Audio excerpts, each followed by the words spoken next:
حضور نے جو فرمایا وَهُوَ الصَّادِقُ الْمَصْدُوقُ، اور وہ سچے ہیں اور ان کی سچائی پر گواہی اللہ نے دی۔ اس حدیث کے پہلے حصے میں رحم مادر میں جو جنین ہے انسان کا ایمبریو، اس کی ڈیولپمنٹ کے جو مراحل قرآن مجید میں بھی بیان ہوئے ہیں، ان میں سے 3 کا حوالہ ہے۔ اسی کے ساتھ یہ بھی فرمایا گیا کہ 4 باتیں اور بھی فرشتہ لکھ دیتا ہے۔ اس کی عمر کتنی ہوگی، اس کے عمل کیا ہوں گے،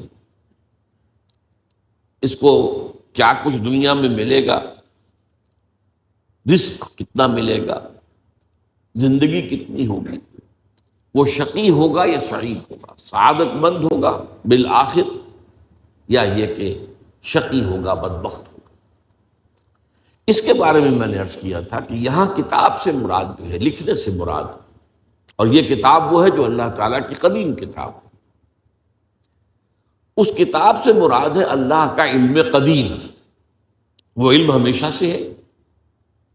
اسی علم کے حوالے سے اس شخص سے متعلق یہ 4 باتیں جو ہے لکھ دی جاتی ہیں۔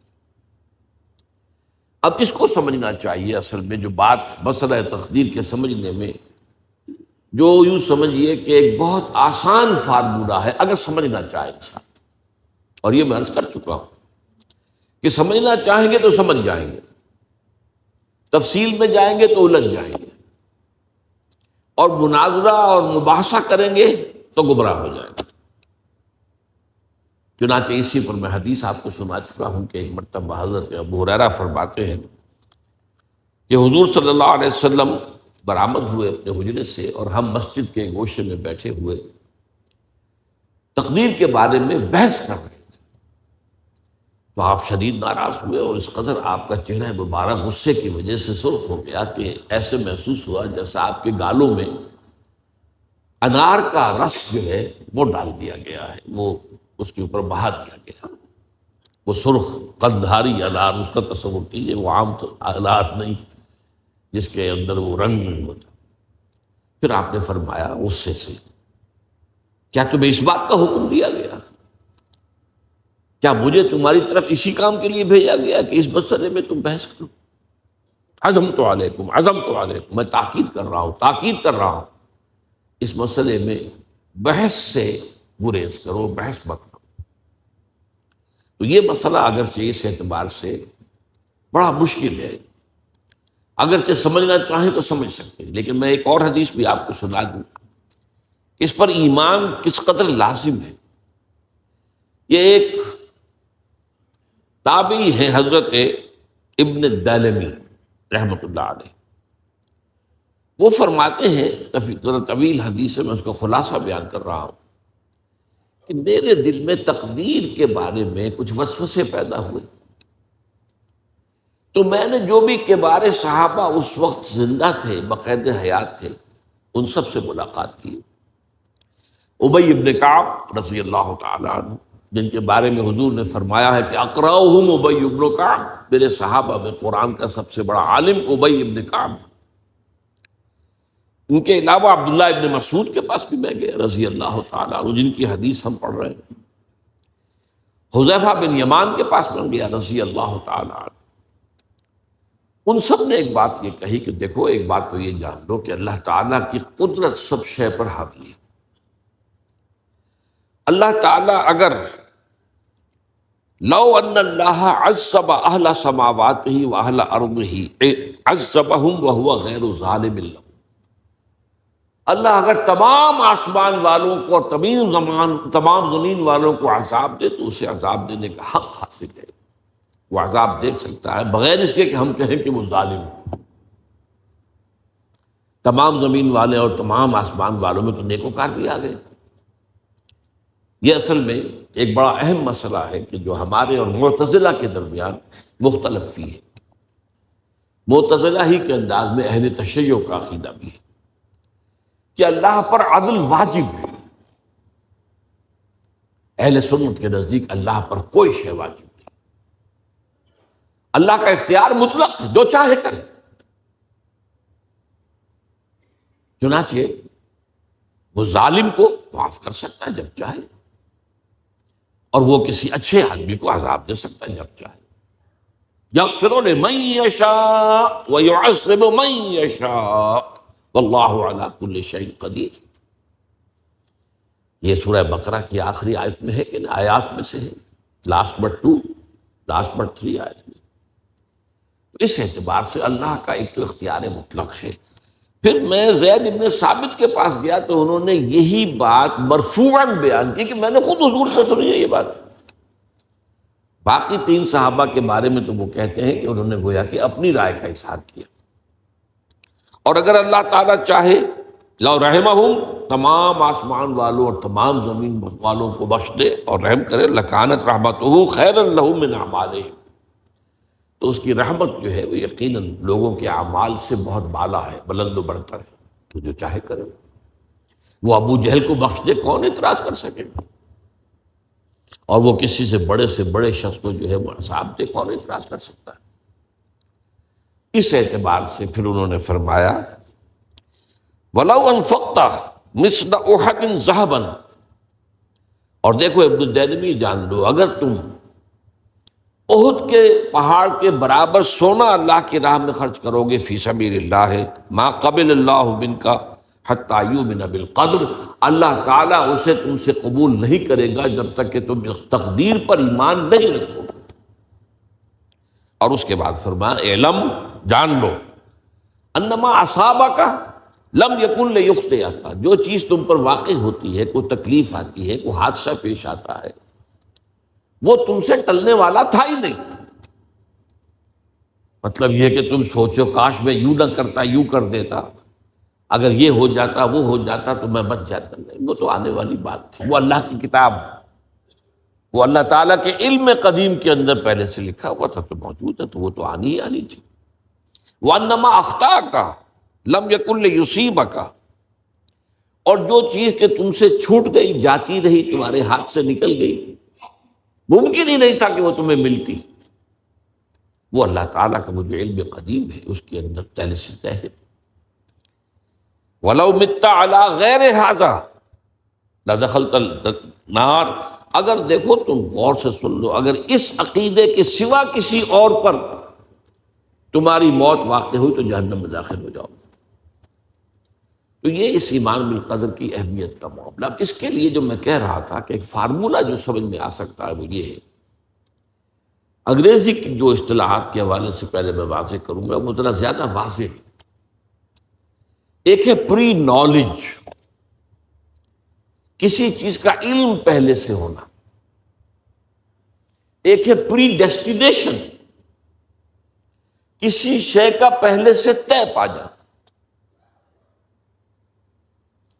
ان دونوں میں گڑبڑ کا نہیں کرنا چاہیے. اللہ کا علم قدیم اس کے جبر کو مستلزم نہیں ہے. اس کا علم ہے یہ کہ تم یہ کرو گے، اس کا مطلب یہ نہیں ہے کہ تم اس کے جبر کے تحت کر رہے ہو. اس کی ایک سادہ سی مثال میں دیا کرتا ہوں، پھر میں عرض کروں گا. سمجھنا چاہیں تو یہ فارمولہ بہت کافی ہوتا ہے. آپ کسی بچے کے سامنے کوئی کھلونا ڈال دیں، آپ کو تقریباً یقین ہے وہ متوجہ ہوگا، اسے اٹھائے گا. ہو سکتا ہے بچہ کسی اور دھن میں ہو اس وقت، ادھر اس کی توجہ کسی اور وہ نہ اٹھائے. اگر وہ اٹھا لیتا ہے تو آپ کے مجبور کرنے سے تو اس نے نہیں اٹھایا. اس نے تو اٹھایا ہے اپنے انسٹنکٹ کے تحت کہہ لیں، اپنے ارادے کے تحت کہہ لیں. آپ مجبور تو آپ نے کیا. لیکن اللہ تعالیٰ کا جو اندازہ ہوتا ہے، وہ اندازہ قدر کے معنی اندازہ بھی ہے، میں بیان کر چکا ہوں. اس کا جو علم قدیم ہے وہ غلط ثابت نہیں ہو سکتا. ظاہر بات ہے کہ پھر تو اعلیٰ کل شیء علیم وہ ہے. اس کا علم قدیم جو ہے اس میں کوئی خطا نہیں ہو سکتی. یہ ہے در حقیقت پری نالج اور پری ڈیسٹینیشن، دونوں کے اندر فرق کر لیا جائے. یہ جبر نہیں ہے. ہاں اللہ تعالیٰ کا علم ہے، اس علم کے مطابق چیز جو ہے وہ لکھ دی گئی ہے، وہ تو ہو کر رہے گی، ہوتی تو ہے. لیکن اس کے کرنے میں یہ نہیں ہے کہ آپ پر کوئی جبر ہے، مجبوری ہے، اور آپ اس جبر کے تحت وہ کام کر رہے ہیں. وہ آپ کو اللہ تعالیٰ نے اختیار دیا. اب آج میں آپ کے سامنے رکھنا چاہتا ہوں کہ اس عقیدہ تقدیر کے کیا کیا سبق ہیں اور اس کے کیا ثمرات ہیں، کتنی بڑی بڑی نعمتیں اس میں پوشیدہ ہیں۔ دیکھیے وہی لفظ کتاب آیا سورہ حدید میں، ما اصاب من مصیبت فی الارض ولا فی انفسکم الا فی کتاب من قبل ان نبرأها، نہیں پڑتی تم پر کوئی پڑھنے والی۔ مصیبت کا لفظ ہم عام طور پر اردو میں بولتے ہیں کسی تکلیف دہ شے کے لیے، کوئی واقعہ ایسا جو ہمیں ناگوار گزرے، وہ تکلیف ہے۔ لیکن اصابہ یصیبوں میں اصل اعتبار سے جو بھی کچھ آتا ہے اللہ کی طرف سے آتا ہے، فراخی آئی ہے تو اللہ کی طرف سے ہے، تنگی آئی ہے تو اللہ کی طرف سے۔ لیکن جو شے بھی واقع ہوتی ہے تم پر، ما اصاب من مصیبت فی الارض ولا فی انفسکم، وہ مصیبت جو ہے وہ ایک بڑے وسیع پیمانے پر زمین میں کوئی بڑا سیلاب آ گیا ہو یا کوئی بڑا زلزلہ آ گیا ہو، زمین دھنس گئی ہو کہیں، بہرحال تو کوئی زمین کے اندر کوئی ایسی تکلیف آ جائے یا تمہاری اپنی جان میں کوئی بیماری لاحق ہو جائے، کوئی اور اس طرح کا حادثہ پیش آ جائے، لیکن یہ کہ الا فی کتاب من قبل ان نبرأها، یہ سب کچھ پہلے سے موجود ایک کتاب میں لکھا ہوا ہے، اس سے پہلے کہ ہم اسے ظاہر کریں۔ ان ذالک علی اللہ یسیر، یہ اللہ تعالیٰ پر بہت آسان ہے۔ تمہیں یہ عجیب لگتا ہے لیکن اللہ تعالیٰ کا علم قدیم ہے، اس علم قدیم کے حوالے سے ظاہر بات ہے کہ اگر اس پر تمہارا ایمان اور یقین ہے تو وہ علم قدیم جو ہے اس کے اعتبار سے، اللہ کے علم قدیم کے اعتبار سے اس میں تمہیں کوئی شے جو ہے عجیب محسوس نہیں ہونی چاہیے۔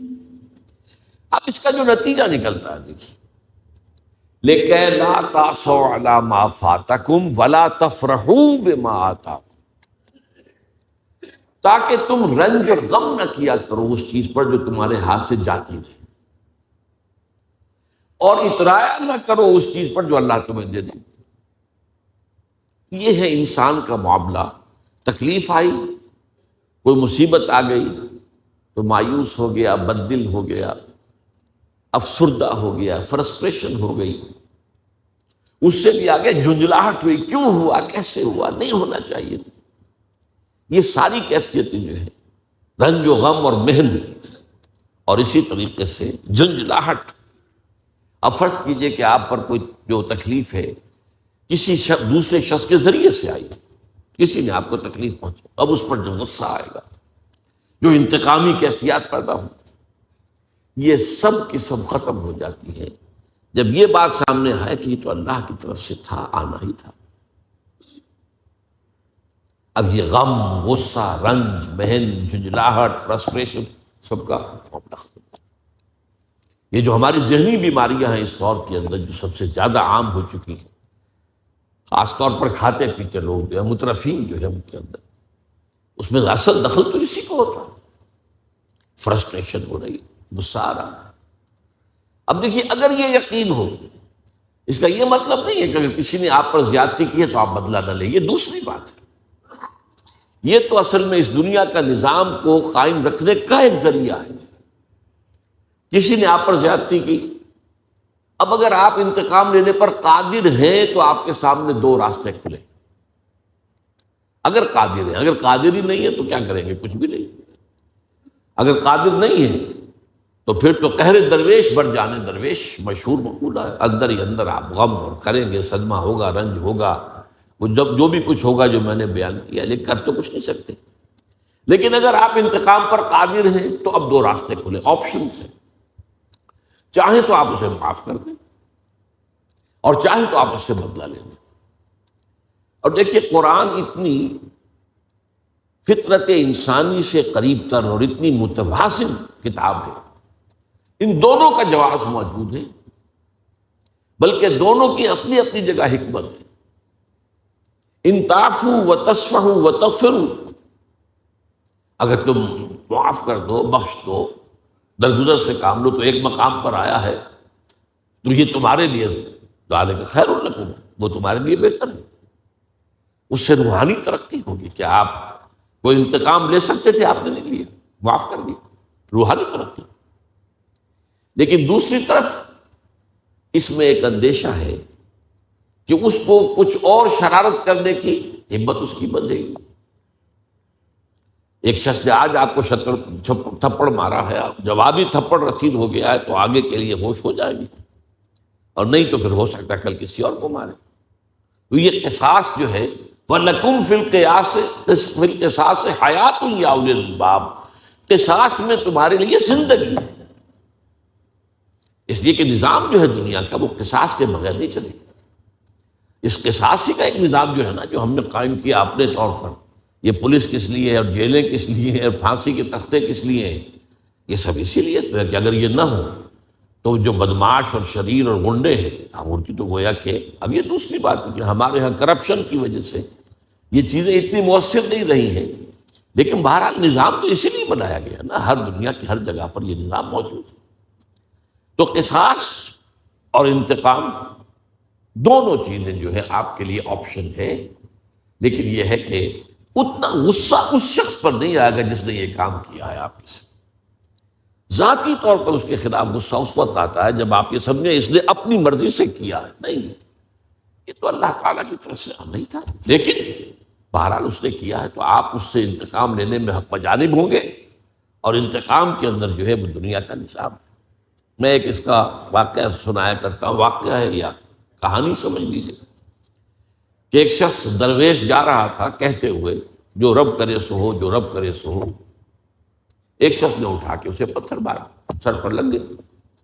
اس نے پلٹ کر دیکھا، اب اس نے یہ کہا پتھر مارنے والے نے، جو رب کرے سو ہو، مجھے کیا دیکھ رہے ہو؟ تو اس درویش نے کہا کہ مجھے تو پتھر لگا ہے اللہ کے مارنے سے، لیکن میں دیکھ رہا تھا بیچ میں منہ کالا کس کا ہو گیا؟ تم نے اپنے لیے جو ہے جو بھی کسب کیا ہے، کمائی کی ہے، وہ میں دیکھ رہا ہوں کہ وہ کون ہے کہ جس نے اپنے لیے یہ اللہ کا غصہ، اخلاق کا عذاب کمایا ہے۔ باقی ہے کہ اللہ چاہتا تو تم لاکھ کوشش کرتے، وہ پتھر مجھے نہ لگتا، تمہارا نشانہ خطا ہو جاتا۔ تو مجھے لگا ہے اللہ کے فیصلے سے، یہ میں مانتا ہوں، لیکن یہ کہ بہرحال درمیان میں کوئی شخص کوئی ذریعہ بن گیا ہے، تو اس کے بارے میں نے آپ سے عرض کیا کہ اس دنیا کے اندر یہ تقدیر جو ہے آپ کو سکون دیتی، اسی طریقے سے خوف سے نجات دلاتی۔ کوئی چیز پیش نہیں آ سکتی جب تک کہ اللہ کا اذن نہ ہو۔ چنانچہ سورہ توبہ میں جو میں نے آج آپ کو سنائی کہ انتہائی شدید ناموافق حالات تھے، شدید گرمی کا موسم تھا، جبکہ حضور نے غزوہ تبوک کا ارادہ کیا اور اعلان کر دیا کہ ہم جا رہے ہیں سلطنت روما کے ساتھ ٹکراؤ کے لیے، ورنہ اس سے پہلے کبھی آپ نے اعلان عام نہیں کیا تھا، اور نفیر عام کہ تمام مسلمان چلے۔ چنانچہ آپ کی حیات دنیاوی کا سب سے بڑا لشکر 30,000 کا لشکر تھا کہ جو آپ کے جلو میں تھا۔ صورت کیا تھی کہ قحط کا عالم تھا، اب کھجور کی فصل تیار تھی، اور اگر سب لوگ چلے جائیں تو اتارے گا کون فصل؟ اور فصل تو خراب ہو جائے گی، درختوں کے اوپر گل سڑ جائے گی۔ ظاہر بات ہے کہ یہ عورتوں کے کرنے کا کام تو نہیں ہے، کھجور کے اوپر سے درخت کے اوپر چڑھ کر فصل اتارنا آسان کام تو نہیں۔ ان حالات میں شدید ترین امتحان ہو گیا صحابہ، اور منافقین نے یہ کہا ہوش کے ناخن لوگ، کیا ہو گیا ہے تمہیں؟ اس گرمی میں جا رہے ہو اور ہرقل اعظم شہنشاہ روم سے ٹکرانے جا رہے ہو، تمہارا دماغ خراب ہو گیا اس گرمی میں، اور قحط کا عالم اور فصل تیار۔ تو اس کا جواب دلوائے، قل، اے مسلمانوں تم ان سے کہو، لن یصیبنا الا ما كتب اللہ لنا هو مولانا وعلی اللہ فلیتوکل المؤمنون، کہہ دو ہم پر کوئی شے واقع نہیں ہو سکتی مگر وہی جو ہمارے رب نے ہمارے لیے لکھ دی ہے، اور وہ ہمارا مولا ہے، وہ ہمارا دوست ہے، وہ ہمارا پشت پناہ ہے، وہ ہمارا ولی ہے، وہ جو کرے سر تسلیم خم ہے، جو بھی تاجے یاد میں آئے۔ نہ شبد نصیب دشمن کے شبد ہلاکت تیغت، سر دوستاں سلامت نے تو خنجر آزمائی۔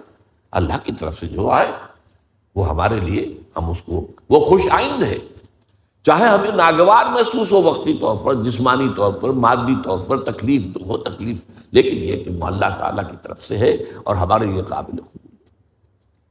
اسی کا نام ہے تسلیم و رضا، اللہ کی تقدیر پر راضی رہے، کوئی شکوہ نہ، اللہ سے بھی کوئی شکوہ نہیں اور کسی اور سے بھی شکوہ نہیں۔ نہ گلہ ہے دوستوں سے، نہ شکایت زمانہ۔ ہاں جو کچھ آ رہا ہے وہ ہمارے رب کی طرف سے، البتہ جو بھی بیچ میں کوئی ذریعہ بن گیا ہے اس نے اپنے لیے جو بھی کمائی کرنی تھی کر لی۔ البتہ ہم اگر اس پر انتقام پر قادر ہوں تو وہ بھی لے سکتے ہیں، معاف کرنے پر قادر ہیں، معاف کر سکتے ہیں۔ یہ کیفیت جو ہے لِكَيْ لَا تَعْصَوْا عَلَىٰ مَا فَاتَكُمْ وَلَا تَفْرَحُوا بِمَا آتَاكُمْ، نہ تو تم رنج اور غم کا مجسمہ بن جاؤ اس پر مصیبتوں پر جو تم پر آئی، اور نہیں اترایا کرو ان چیزوں پر، ان نعمتوں پر جو اللہ تمہیں دے دے۔ یہ جو کیفیت ہے اسی کا نام ہے نفس مطمئنہ، مطمئن ہو۔ جیسے چٹان ہے، تیز سے تیز آندھی چل رہی ہے، اس کا کچھ نہیں بگاڑتی، چٹان اپنی جگہ مضبوط ہے۔ وہ شخص جس کا اللہ پر ایمان اس درجے میں ہے، اللہ کے علم قدیم پر یقین ہے، وہ وہی پری نالج کی بات میں کر رہا ہوں۔ اور ابھی میں دوسرا پہلو بیان کروں گا اسی تقدیر کا، کہ ایک تو ہے ما اصاب الانسان، جو کچھ انسان کے اوپر آتا ہے، ما اصاب من مصیبت فی الارض ولا فی انفسکم الا فی کتاب من قبل ان نبرأہ۔ دوسرا پہلو ہے جو انسان کرتا ہے، یہ جو انسان کرتا ہے اس میں وہ کتنا قادر ہے اور کتنا مجبور ہے، یہ اصل میں وہ تقدیر کی بحث ہے، جبر و قدر کی، جو ہمارے ہاں بڑی چلی ہے متکلمین کے درمیان، لیکن یہ جو ہے حل نہیں ہو سکا معاملہ۔ ہلکی سی کوشش اس کی میں کر رہا ہوں، وہ یہ ہے، اور آج ہمارے لیے وہ چیزیں سائنس کی کچھ چیزوں کے علم کے اندر آ جانے سے تو آسان ہو گئی۔ میں نے اقبال کا شعر آپ کو سنایا تھا کہ تقدیر کے پابند جمادات و نباتات، مومن فقط اللہ کے احکام کا پابند۔ ٹھیک ہے، یہ شعر اپنے اصل کے اعتبار سے بندہ مومن کے لیے اصل پابندی اللہ کے احکام ہے، لیکن یہ کہ کوئی اور پابندی نہیں ہے، اس کی نفی صحیح نہیں۔ انسان بہت اعتبارات سے مجبور ہے، اس کا کوئی چوائس نہیں۔ میں اگر ہندوستان میں پیدا ہوا تو میرا چوائس تو نہیں تھا، اللہ مجھے انگلستان میں پیدا کر سکتا تھا۔ مجھے جو شکل و صورت ملی ہے، جو رنگت ملی ہے، اس میں کوئی میرا چوائس تو نہیں تھا، ظاہر بات ہے اللہ تعالیٰ کی طرف سے گیون ہے۔ تو اس معاملے میں جس کو آج جینز کہتے ہیں، جینیٹکس کا علم بہت بہت آگے جا رہا ہے، اور جینیٹک انجینئرنگ جو ہے آپ کو معلوم ہے کہ وہ اپنی انتہاؤں کو چھو رہی ہے۔ تو جو جینز کے اندر ہے ظاہر بات ہے کہ وہ گیون ہے میرے لیے، میں اس سے باہر تو نہیں نکل سکتا۔ One can not outgrow his skin, جیسے ہم کہتے ہیں کہ آپ اپنی کھلڑی سے باہر تو نہیں آ سکتے۔ فربا ہو جائیں، ہوتے چلے جائیں تو وہ کھال بھی پھیلتی چلی جائے گی، آپ کھال سے باہر تو نہیں نکلیں گے۔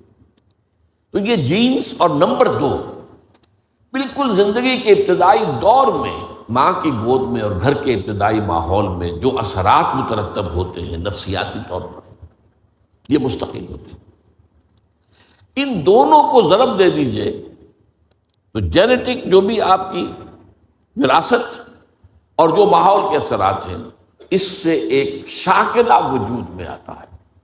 یہ لفظ میں نے پچھلی مرتبہ بھی آپ کو سمجھایا تھا، شکل دینے والی شے، شاکلہ۔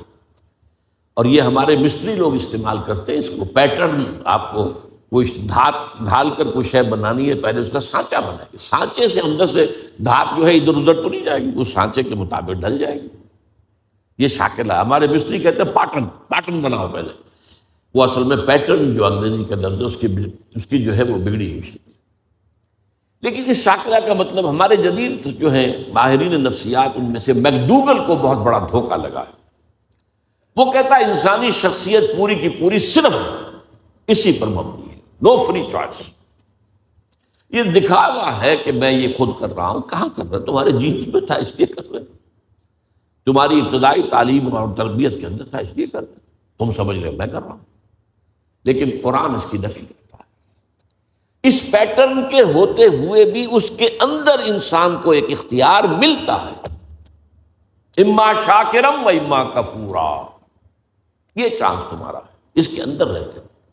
اگرچہ اس سے باہر نہیں نکل سکتے، لیکن اس کے اندر رہتے ہوئے مجبور بحث نہیں ہو۔ اس جو اندر ہمارے اس شاکلہ کے اندر رہتے ہوئے جو ہمارا چانس ہے، اسے قرآن وسع کہتا ہے، وسع۔ لا یکلف اللہ نفسا الا وسعها، کتنی مرتبہ یہ بات آئی ہے قرآن مجید۔ اب وسع کس کی کتنی ہے، کس کا شاکلہ کیسا ہے، کس کو جینس کیسے ملے تھے، کس کے ماحول جو ہے کچھ کیسا میسر آیا تھا، یہ ساری چیزیں اللہ کے علم میں ہے، اس کے حساب سے اللہ تعالیٰ محاسبہ کرے گا۔ یہ اندھے کی لاٹھی نہیں ہوگی کہ بس ایک پیمانے کے اوپر سب کچھ جانچے، نہیں۔ ایک شخص میں قدرت زیادہ تھی، اس نے کم کیا، وہ فیل ہو جائے گا۔ ایک شخص میں قدرت بہت کم تھی، اس نے کچھ کر دیا، اس پہلے سے کم کیا، وہ کامیاب ہو جائے گا، قدرت ہی کم تھی۔ اس کے شاکلہ میں، اس کے اس معاملے کے اندر اس سے زیادہ کی وسعت تھی ہی نہیں، اس وسعت کے اندر جو کچھ اس نے کیا پورا اتر گیا، وہ کامیاب ہو جائے گا۔ لہذا یہ جو قرآن مجید میں میزان عمل کا معاملہ ہے، اس میں آپ نے نوٹ کیا گیا ہو کہ دو پلڑوں کا ذکر نہیں ہے، اما من خفت موازینہ و اما من ثقلت موازینہ، دو الفاظ آتے ہیں۔ یہ حضرت ایک ہی یوں سمجھیے جیسے کہ ایک وہ ہوتی ہے ترازو جو ہے سپرنگ بیلنس، اس میں دو پلڑے تو نہیں ہوتے، اس میں آپ نے نیچے کو لٹکا دی، معلوم ہوا یہ اتنا وزن ہے، یہ اتنا وزن ہے، یہ اتنا وزن ہے، تو وہاں کیا ہوگا؟ اس کے شاکلہ کے اعتبار سے اس کا عمل کم رہ گیا، اما خفت موازینہ، اور اس کے شاکلہ کے اعتبار سے اس نے تقاضا پورا کر دیا تو اما من ثقلت موازینہ۔ اس کے حوالے سے اللہ تعالیٰ کے ہاں لا یکلف اللہ نفسا الا وسعها، اللہ تعالیٰ کسی بھی ذی نفس کو جو اس کا جو محاسبہ کرے گا مکلف نہیں ٹھہرائے گا مگر اس کی وسع کے مطابق۔ اب یہ جو تقدیر کا معاملہ ہے، جیسا کہ میں نے عرض کیا، اس میں خوف ختم ہو گیا۔ کیا کرے گا کوئی؟ میرا کچھ نہیں بگاڑ سکتا سوائے اس کے کہ جو اللہ تعالیٰ کے علم میں ہے، اور جو اللہ کے علم میں وہ ٹل نہیں سکتا، اور اللہ میرا مالک، آقا، دوست، اللہ میری مصلحتوں سے مجھ سے زیادہ واقف ہے۔ میں تو اپنی، جس کو ہم شارٹ سائٹڈنس کہتے ہیں، اپنی نگاہ کی محدودیت کی وجہ سے کسی چیز کو اچھا سمجھ لیتا ہوں، کسی چیز کو برا سمجھ لیتا ہوں، حالانکہ اصل کے اعتبار سے وہ جو اچھی سمجھ رہا ہوں وہ میرے لیے بری ہے، اور جسے میں برا سمجھ رہا ہوں وہ میرے لیے اچھی ہے۔ عسیٰ ان تحبوا شیئا وہو شر لکم وعسیٰ ان تکرہوا شیئا وہو خیر لکم۔ ہو سکتا ہے کہ تم کسی چیز کو پسند کرو حالانکہ وہ تمہارے لیے بہتر نہ ہو، شر ہو، اور ہو سکتا ہے تم کسی چیز کو اپنے لیے جو ہے نقصان دہ سمجھو اور بری سمجھو حالانکہ اسی میں تمہارا خیر ہو۔ واللہ یعلم وانتم لا تعلمون، اللہ جانتا ہے تم نہیں جانتے۔ اب یہ وہ چیز ہے جس سے ایک تو یہ کہ خوف ختم، ایک توکل پیدا ہوتا، میں کر بھی کچھ نہیں سکتا، یہاں لفظ آئے گا اذن کا، جب تک کہ اللہ کا اذن تھا، اور اللہ کا یہ اذن جو ہے وہ اس کے قدیم علم کی بنیاد کے اوپر ہے۔ اگرچہ ظاہر بات ہے مجھے چوائس تو کیا ہے، اور اپنے چوائس کے اعتبار سے میں یا مورد الزام ہوں گا اور یا مجھے بدلہ اور ثواب ملے گا، اما شاکرم و اما کفورا۔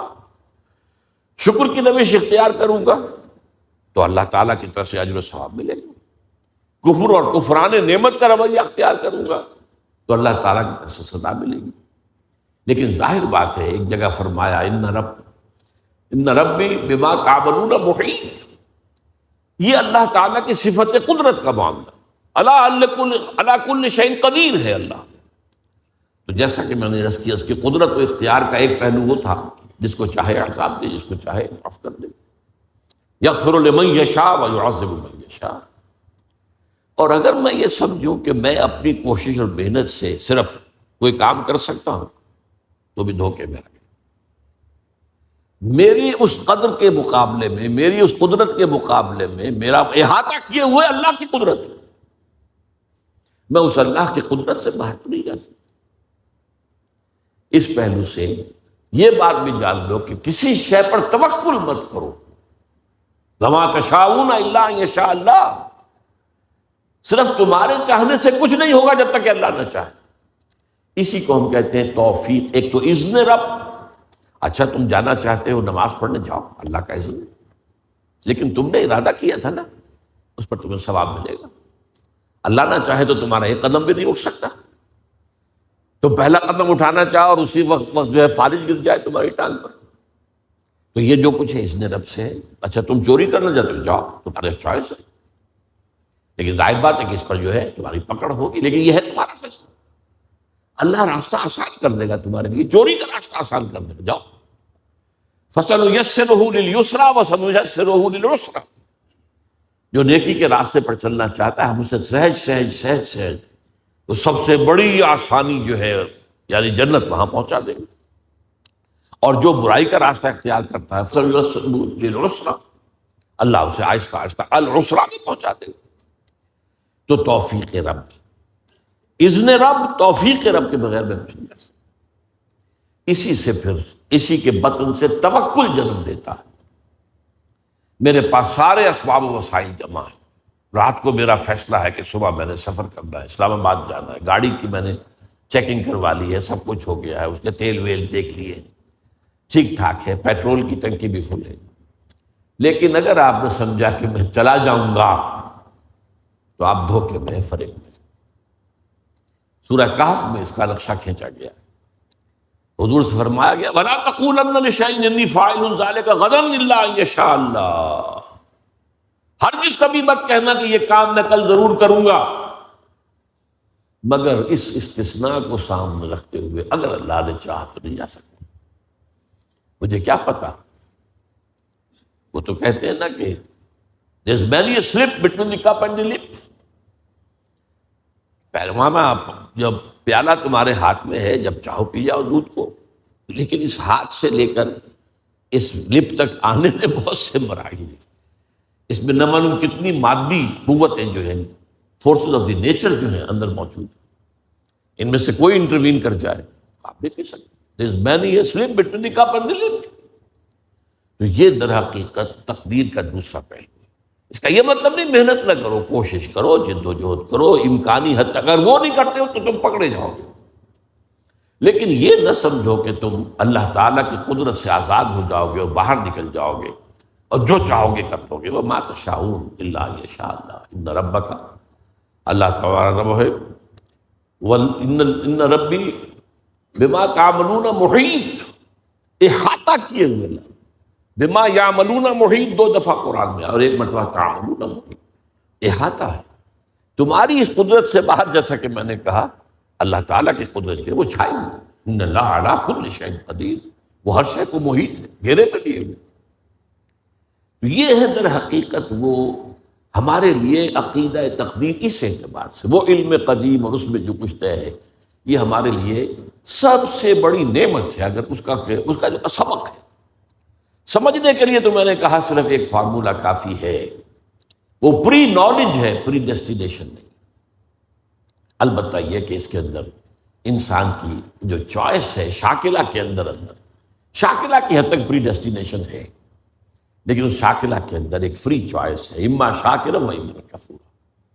آپ جو راستہ بھی اختیار کرنا چاہیں اللہ نے اس کی آپ کو، تبھی یہ سارا معاملہ ہے. تبھی آپ معلوم ہے قرآن مجید کا فلسفہ زندگی کیا ہے. خلق الموت والحیات لیبلوکم ایکم احسن عملا. یہ ابتلا کا دور ہے، یہ دنیا کی زندگی امتحان کا دور ہے. قلزم ہستی سے تو برا ہے مانند حباب، اس زیاں خانے میں تیرا امتحان ہے زندگی. اور یہ کہ ظاہر بات ہے اللہ نیکوکاروں کو جزا دے گا، اجر و ثواب ہوگا. اس نے اخروی زندگی میں اس دنیا کے اعمال کے نتائج کا سامان کر رکھا ہے، جس کو کہتے ہیں اللہ تعالیٰ نے اعد لہم نارا سعیرا، یا ایسے ہی الفاظ ہیں، تیار کر رکھی ہے وہ بھڑکتی ہوئی آگ بھی. اور اللہ تعالیٰ نے جنت بھی تیار کی ہوئی ہے، سجائی ہوئی ہے، اور اہل ایمان کے استقبال کے لیے بے قرار ہے. اس اعتبار سے یہ عقیدہ ہمارے لیے جو ہے یہ بہت سی چیزوں سے، اس کو بڑے پیارے انداز میں اقبال نے کہا ہے، برو کشید ز پیچا کے ہست و بود مرا، کہ اقدہا کے مقام رضا کشود مرا. یہ اللہ کی رضا پر راضی رہنا، اس نے مجھے کیسی کیسی الجھنوں سے نجات دے دی. وہ پیچ و تاب، وہ فرسٹریشن، وہ اندر ہی اندر کا غصہ، وہ اندر ہی اندر صدمہ، وہ مایوسی، وہ بددلی، وہ خوف، یہ نہ ہو جائے وہ نہ ہو جائے. کچھ بھی نہیں ہو سکتا، پتہ تک نہیں ہلے گا جب تک اس نے رب نہ ہو. اور میرا رب جو ہے وہ ہر شے پر قدیر ہے، اور میرے رب نے جو بات جو میرے لیے لکھتی ہے وہ جو آئے گی تو مجھے اس کے اوپر کوئی رنج نہیں، کوئی افسوس نہیں، جو بھی آئے۔ نشان مرد مومن باتوں گویم جو مر گئے تبسم بر نبی اس۔ اب اس کا جو آخری سبق ہے وہ میں اور بتانا چاہتا ہوں، وہ جو کہا گیا کہ ہو سکتا ہے تم میں سے کوئی شخص نیکی کے اعمال کرتا رہے کرتا رہے کرتا رہے، یہاں تک کہ اس کے اور جنت کے درمیان ایک ہاتھ کا فاصلہ رہ جائے، تو پھر وہ کتاب، وہ لکھا ہوا جو تھا وہ غالب آ جاتا ہے اور وہ جہنمیوں کے سے اعمال کرتا ہے اور جہنم میں چلا جاتا ہے۔ اس کی توجیہ کیا ہے؟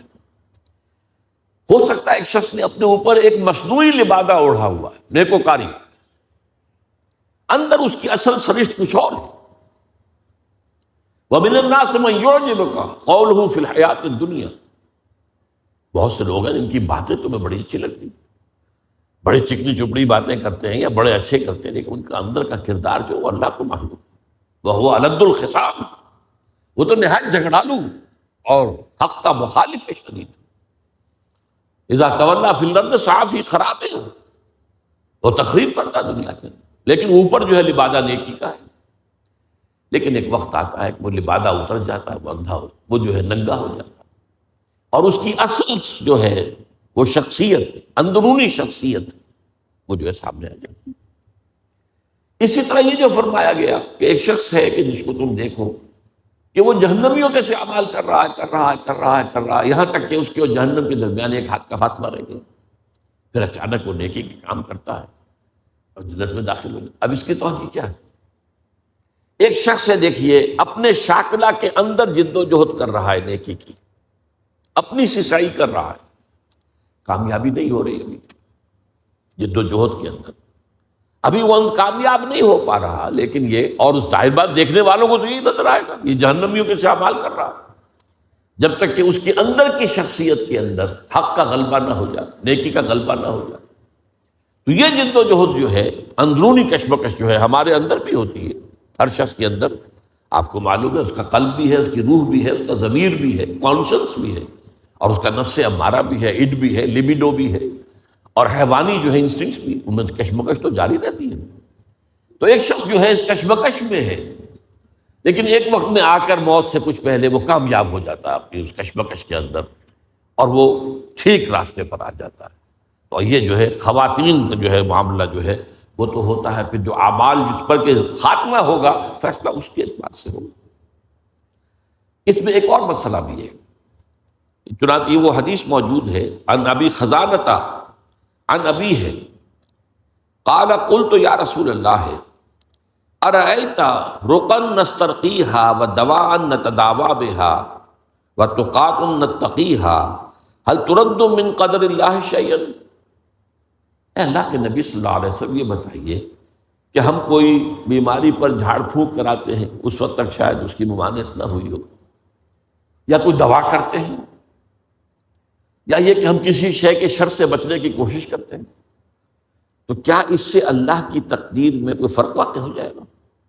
اب دیکھیے جواب۔ السلام علیکم ورحمۃ اللہ وبرکاتہ۔ ہمارے اس نئے channel internal faith without music کو سبسکرائب کریں، آپ کا شکریہ۔